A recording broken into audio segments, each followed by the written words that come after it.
ખબર જ છે, ભલે ને લઈ જાય.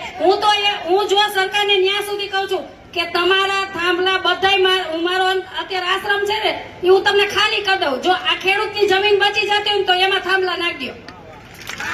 હું એક શબ્દ ન બોલું, જગ્યા છોડીને નીકળી જઈશ. પણ બિચારાને કોઈને 2 વીઘા છે, 1 વીઘો છે, કોઈને 5 વીઘા છે, એના રોટલા તો ખાવા દો, રોટલા તો ખાવા દો. કઈ તમારે જેમ એસી ઓફિસમાં નથી બેવું ને એની પાછળ 2 બંદૂક વાળા નથી ફરતા. એ મહેનત કરીને ખાય છે.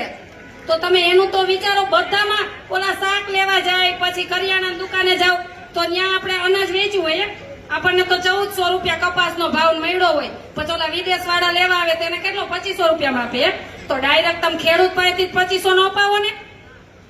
જ્યાં હોય ત્યાં ખેડૂતનો જ મરો છે. જ્યાં હોય ત્યાં કપડા લેવા જાવ તો ઈ ભાવ નક્કી કરે, બધે ઈ લોકો ભાવ નક્કી કરે. ખેડૂતનો તમે ભાવ નક્કી કરો. કેમ કે અમે મત આપી છે ને તમને ગાદીએ બેસાડી છે ને બાપુજી કહી છે એટલે હવે આ બાપુજી તમે થોડીક આંખું બધા ખોલજો. આમ ખોલવા આવ્યા નહીં ખોલો તો આ જેતપરની બહેનો છે, મોરબીની બહેનો છે, હું તો આખા ગુજરાતની બહેનોને કહું છું જાગજો અને ગામે ગામ યુનિટી બનાવવાની જરૂર પડે ને અમને બોલાવજો. તમતાર અમે આવશું.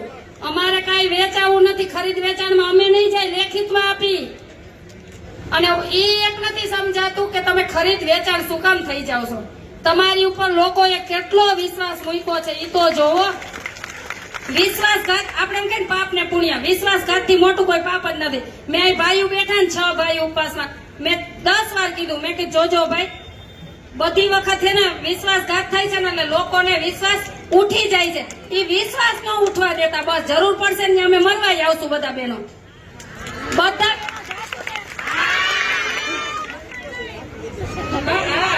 ભાઈ જો અમારે અમૃતિયા ભાઈ, એના ભાઈની સામે વિચારો, ભાઈની સામે પડવું એટલે એ બહુ હિંમત કહેવાય. તો એ એમ કે છે માથું દઈ દેશું પણ આમ બદલશું નહીં.